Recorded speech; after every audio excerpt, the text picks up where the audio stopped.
নায়ক নায়িকা গো যারা সিনিয়রি করবে এখন হলই গেছে বন্ধ হইয়া, তাই নায়ক নায়িকার সিনিয়রি করে কেডা? জসিমের ছবি করতো, শাবানার আলমগীরে এগো ছবি আর কি সিনিয়রি মিনিয়রি খারাপ হইতে, সেগুলো হইলে যে আমার এতটুকু একটা স্টিলের মধ্যে আর কি।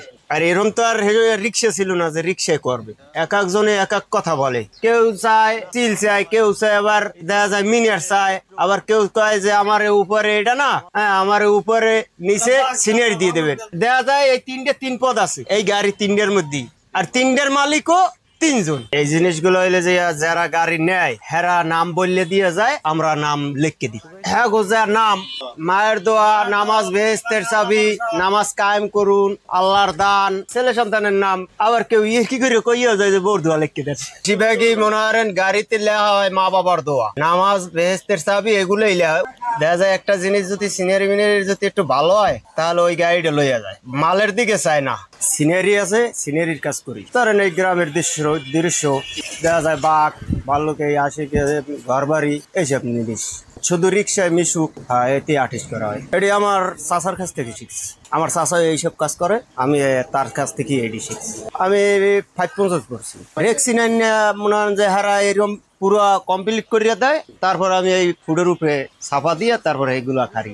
আবার কাস্টমার ধরেন যে কোনো গ্যারেজের মাহাজন আছে, তাদের কাছে আমার নাম্বার আছে, তারা ফোন দেয়, ফোনের মাধ্যমে আমি আসি। আবার দেখা যায় এই জায়গায় এক সপ্তাহ থাই, আবার অন্য এলাকায় যাই, অন্য এলাকায় দিয়ে আবার কাজ শেষ করি, আবার এইসব এলাকায় আবার কেউ চায় সিনিয়রি চায় উপরে, আবার কেউ পাখি চায়, আবার কেউ দেখা যায় যার যার রুচি আর কি। এগুলো তো আপনার কাস্টমাররা যারা আর কি এই গাড়িটা বানাইতে দিয়েছে তারাই বললে। এই মেস্তুরি দ্বারে বললে যায়, মেস্তুরি আবার আমার দ্বারা বলে। রিক্সা মিশুকি বেশি করায়, ট্রাক আছে ট্রাকের পিছনে যত কাজ বাজ দেখা যায় সিনিয়র মিনিয়র করায় না, লেহার কাজ এগুলো করা যায়। বরিশালে যেমন রিক্সা চলে বেশি, মিশুকটা চলে কম। আমাগো ওইসব অঞ্চলে দেখা যায় রিক্সাও চলে মিশুকও চলে, বরিশালে তো আর মিশুক চলতে দেয় না। ইনকাম তো রিক্সা আর মিশুকি, ট্রাকে তো মনে হয় ইনভেস্ট বেশি।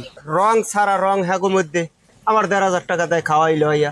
একদিনে তো আর হয় না, দেখা যায় একটা গাড়ি ছাপা মারলে একদিন লাগে, আর যদি 5টা গাড়ি হয় 5টায় 2 দিন লাগে। দেখা যায় 5টায় যে সময় খাইবে 10টায় সেই সময় খাইবে। এটা হইলে যে প্রোডাকশনে দেখা যায় যে অনেক সময় সপ্তাহে আইলে দেখা যায় 1 সপ্তাহ দেয়, পরে তো আর 1 সপ্তাহ গ্যাপ থাকে, ওই 1 সপ্তাহ আবার অন্য এলাকায় কাজ করতে হয়। সবসময় তো আর থাকে না, দেখা যায় কোনো সময় 2 মাস 3 মাস বইয়েও থাকা লাগে। রেক্সিন সেলাই করি, এগুলো রিক্সা অটো, মাঝে মাঝে সিএনজি আসে, বেশি রিক্সা যার যেমনি লাগবে হে আসে। সেলাইয়ের কাজ মেশিনের কাজ ঠিক আছে, একই তো পরিশ্রম হবে।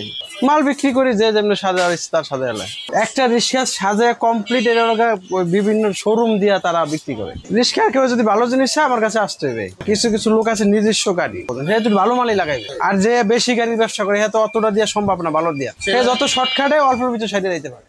রেক্সিনের সাথে আমার ওই লেন্স দেই, তারপর প্লেন গোল্ডেন দেই, আর 3-4টা কালার আছে ওগুলো দিয়ে তারপর ডিজাইন করতে হয়। সব হাতে কাটতে হাতে করি। সেলাই কাজটা আমার বড় ভাই শিখেছে, সবকিছু আমার বড় ভাই শিখেছে। পরে আস্তে আস্তে বিভিন্ন ডিজাইন আইয়ে এগুলো আমি নিজেটা নিজে করি। কাস্টমার আছে তো আমার কাজ করা লাগবে, কাস্টমার আইজ না কাল না পরশু একদিন আইবি, কাম তো আমার করা লাগবে। কোনো অর্ডার নাই, যার লাগবে আইবে নিবে, যার লাগবে না নিবে না।